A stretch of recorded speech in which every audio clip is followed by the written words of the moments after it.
கறி வதங்கிறதுக்குள்ளார பக்கத்தில் நம்ம ஃப்ரை பண்ணி எடுத்துடலாம். தொட்டுக்கைக்காக கறி, அதுக்கு எண்ணெய் காய வச்சு கடுகு போட்டிருக்கேன். கடுகு பொரிஞ்சதும் கருவேப்பிலையை போட்டுடலாம். கடுகு பொரிஞ்சு முடிஞ்சிடுச்சு. கருவேப்பிலை போட்டு ஒரு பெரிய டம்ளர் அளவுக்கு தண்ணி விடுறேன். 2 ஸ்பூன் கார மிளகாத்தூள், 1 ஸ்பூன் மஞ்சள் பொடி, குழம்பு மசாலா தூள் 3 ஸ்பூன்.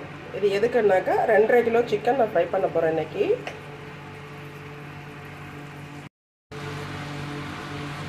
சிக்கன் வறுக்கிறதுக்கு நம்ம தூள் ரெடியாக பண்ணிட்டோம்.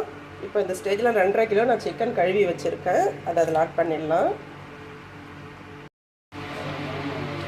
கறிக்கு தேவையான அளவு உப்பு போட்டுட்டு கிண்டி விட்டு மூடி வச்சிடலாம். நல்லா கொஞ்சம் நேரம் வேகட்டும். ஒரு 5 மினிட்ஸ் நல்லா கொதி வரட்டும். கறியிலேருந்தும் தண்ணி வரும், அதனால் நிறைய தண்ணி விட்டுடாதீங்க. நல்லா கிண்டி விட்டு சாந்து எல்லா இடத்துலையும் படுற மாதிரி, உப்பு காரம் எல்லாம் படுற மாதிரி கிண்டி விட்டுட்டு மூடி போட்டு மூடி வைக்கலாம். நம்ம பிரியாணி இந்த ஸ்டேஜில் நம்ம ஒரு கிண்டி விட்டுட்டு பக்கத்தில் கறி வறுத்துட்ருக்குறோம். அதுவுமே வெந்துட்டுருக்கு. நிறைய தண்ணி விட்டுருக்கு கறியிலேருந்து. இது இன்னும் கொஞ்சம் நல்லா வேகட்டும். தண்ணி கொஞ்சம் சுண்டுற அளவுக்கு நல்லா வேகட்டும். நம்ம வறுத்து எடுக்கலாம். கறி 3/4 பங்கு அளவுக்கு வெந்து போச்சு. இந்த ஸ்டேஜில் நம்ம நான் வெறும் சீரகத்தை மட்டும் வறுத்து எடுத்துருக்கிறேன். 1 கிலோவுக்கு 25 கிராம்.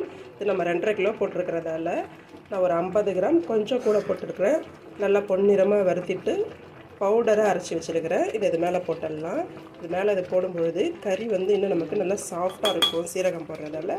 ப்ளஸ் டேஸ்ட்டு எலும்பில் நல்லா இறங்கி டேஸ்ட்டு சாப்பிடும்போது, எலும்பு கடித்து சாப்பிடும்போது நல்லாயிருக்கும்.